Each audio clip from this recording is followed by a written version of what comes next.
Hello, my name is Wendy Tabitha Akinyi. I'm a software developer here at Zone 01 Kisumu.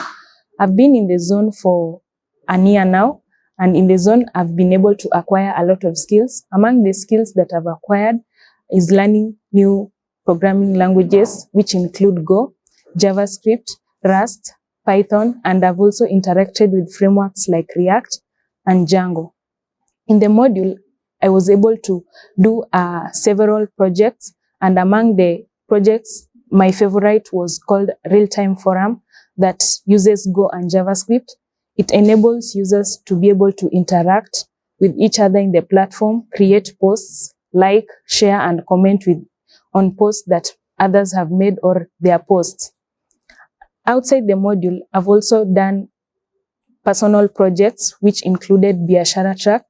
It's an amazing platform that enables micro, small, and medium enterprises to be able to record their sales and their inventories. And the fun fact about this project is that it supports multilingual, which enables users to interact with both English and Swahili.